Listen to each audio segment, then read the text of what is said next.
Okay, unless I hear any other questions, we will be turning to our guest. Mr. Abdelmoula, are you on? Thank you. Yeah, thank you. Thank you for your patience. It's been kind of a crazy news day, but we're delighted to be joined by you, Adam Abdelmoula, the Deputy Special Representative, the Secretary General in Somalia, and Resident and Humanitarian Coordinator. So, Adam, without further delay, you have the floor, and then we'll open it up for questions. Thank you, Mr. Van. Ladies and gentlemen, thank you for this opportunity to talk about Somalia. Somalia is home to one of the world's most complex humanitarian crises. Nearly half of the population, let's say 5.9 million out of 12 million people, require life-saving or protection assistance. Failure to help them will be catastrophic. The cost of inaction is too high. In recent years, the humanitarian crisis has escalated due to repeated climate shocks, protracted conflict, insecurity, the COVID-19 pandemic, and the worst desert locust infestation in a generation. From now until the end of this year, a fifth of the population, that is 2.8 million people, are projected to face high levels of acute food insecurity and hunger. It is clear that Somalia is now on the front line of climate change. The frequency of climate-related disasters has increased rapidly. Since 1990, Somalia has experienced more than 30 climate-related hazards, including 17 droughts and 19 floods, triple the number experienced between 1970 and 1990. In April this year, more than 80% of the country was facing drought conditions. Then the April-June rainy season started, but the rains were short in duration and did little to alleviate the drought. Instead, the rains triggered a wave of severe flash floods that affected 400,000 people, of whom 101,000 were displaced from their homes. The combined impact of drought and floods is likely to aggravate the already critical food insecurity situation in Somalia. In the region of Puntland, for example, 6 months after Cyclone Gaki battered the state's coastal areas, 21,000 families who rely on fishing to survive are reportedly still in need of livelihood assistance. Humanitarian agencies have assisted people in affected areas, but additional support and disaster risk interventions are needed.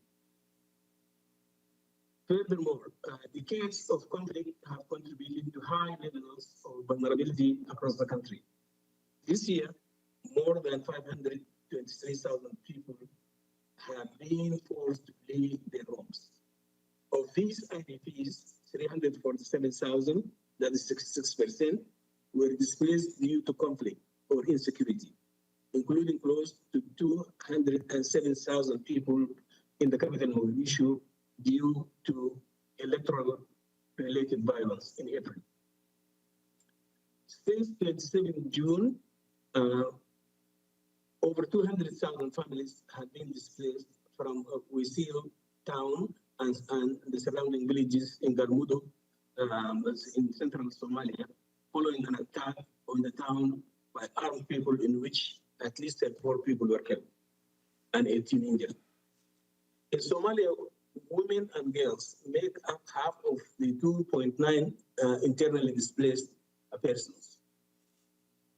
When displaced, the women and girls face increased risk of sexual violence, exploitation, and abuse.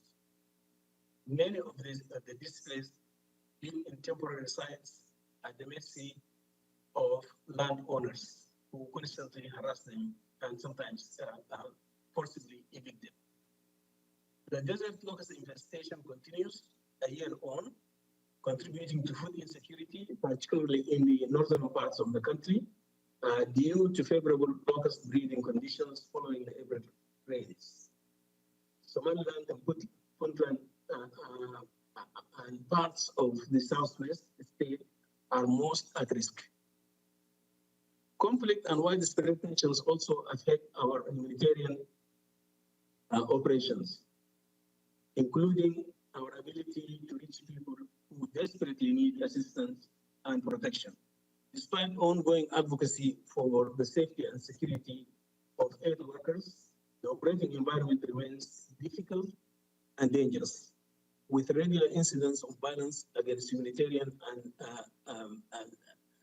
humanitarian workers, and also a lot of bureaucratic interference. In 2020, 15 aid workers were killed, 12 were injured, 24 abducted, and 14 temporarily detained. And that was an increase, a significant increase compared to the previous year, 2019. Despite all these challenges, a sustained humanitarian response has prevented a further deterioration of suffering and achieved measurable progress. At least 1.4 million people out of 4 million targeted are receiving humanitarian assistance each month. We are now looking to start long-term interventions to address the root causes of recurrent crises and to strengthen Somalia's resilience against shocks. However, the funding for the humanitarian response this year is the worst in 6 years. As of now, the 2021 humanitarian response plan is only 1/4 funded, with $282 million received out of $1.09 billion requested. As we speak, humanitarian partners are barely able to meet the most basic needs of communities.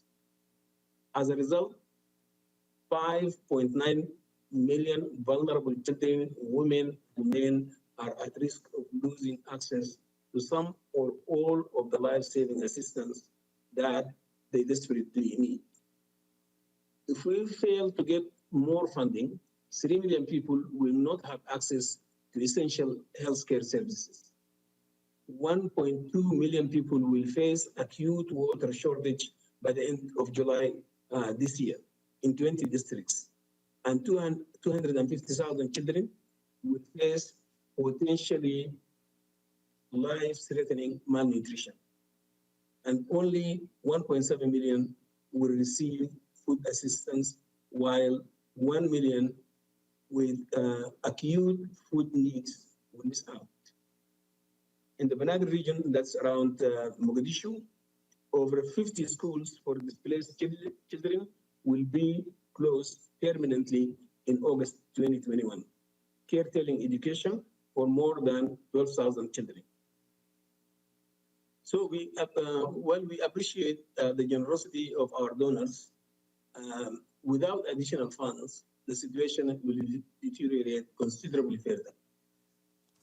On our part, we are reprioritizing our programs, interventions to try to help the most vulnerable people amid funding shortages. We are reaching out to our donors to ask for more. More Somalis will suffer if we cannot immediately scale up our activities. And hard-won progress that we have recently achieved in humanitarian responses will be lost. While we seek long-term solutions to Somalia's protracted crisis, millions of Somalis are desperate for immediate assistance and cannot wait. We are in a race against time. Thank you. Thank you very much, Adam. We'll take some questions. James Bays, Al Jazeera. James? Given the humanitarian problems, severe problems that you're facing, how much has this been impacted by the political uncertainty in the country and the delayed elections, which now look like they are going to take place? But how much has that been a factor affecting this, and how important is it that the political situation gets back on track?